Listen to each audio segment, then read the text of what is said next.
मैं भारत का संविधान हूं। राजनीतिक, न्यायिक और सामाजिक व्यवस्था के बीच बेहतर तालमेल बैठाते हुए मेरी रचना हुई।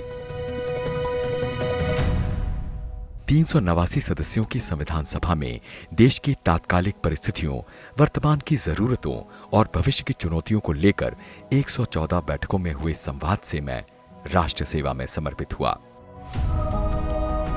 और इन बैठकों में भारत की नागरिकता, राष्ट्रमंडल की सदस्यता, अल्पसंख्यकों की पहचान, संविधान को मजबूत संरक्षक, केंद्र और राज्यों के अधिकार जैसे तमाम सवालों को उठाने वाले दमदार व्यक्तित्व थे। कन्हैयालाल माणिकलाल मुंशी। जब भी संविधान यानी मेरी बात होती है तो सबसे पहले जिक्र आता है मेरी प्रस्तावना का, जो देश की दिशा की ओर इशारा करती है। इस पर के.एम. मुंशी ने कहा था, संविधान की उद्देशिका इसकी राजनीतिक जन्मपत्री है। बकौल के मुंशी, उद्देशिका भारत को न केवल संपूर्ण संप्रभु राष्ट्र घोषित करती है, बल्कि संप्रभुता का केंद्र भी भारत के नागरिकों को घोषित करती है। उद्देशिका राष्ट्रीय आंदोलन के मानववादी लोकतांत्रिक आदर्शों को प्रस्तुत करती है। संप्रभुता की इस व्याख्या को सर्वोच्च न्यायालय ने मगन भाई ईश्वर भाई पटेल बनाम भारत संघ 1969 के मामले में स्वीकारा था। के मुंशी ने गणतंत्र के असल मायने बताते हुए कहा था कि भारत में कोई भी व्यक्ति हेड ऑफ स्टेट बन सकता है, जिसे निश्चित व्यवस्था के तहत चुना जाएगा।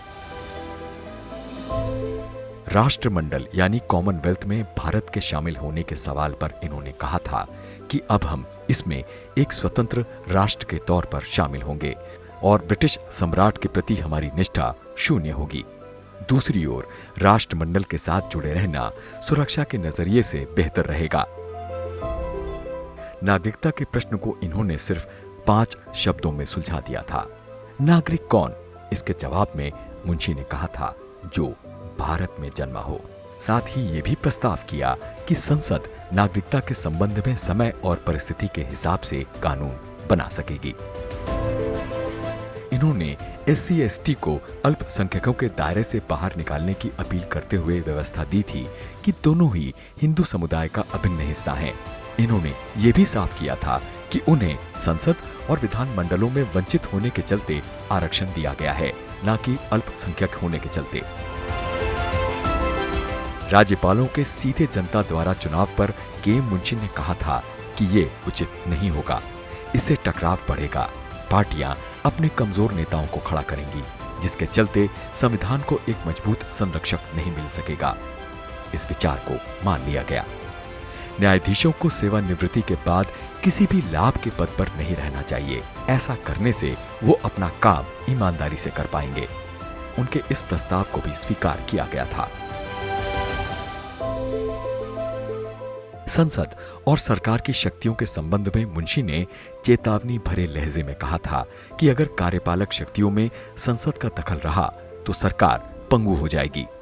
के.एम. मुंशी ने राज्य और केंद्र के बीच अधिकारों के स्पष्ट विभाजन की मांग उठाते हुए कहा था कि अगर ऐसा करने में देरी की गई तो टकराव होने की सूरत में न्यायालय उलझन में पड़ सकते हैं।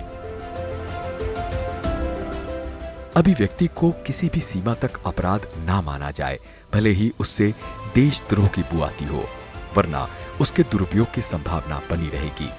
इतना ही नहीं, इन्होंने भारतीय लोकतंत्र के मूल्यों को कई मायनों में अमेरिकी लोकतंत्र से बेहतर बताया, क्योंकि ये जनता पर नहीं, स्वयं पर शासन की बात करते हैं।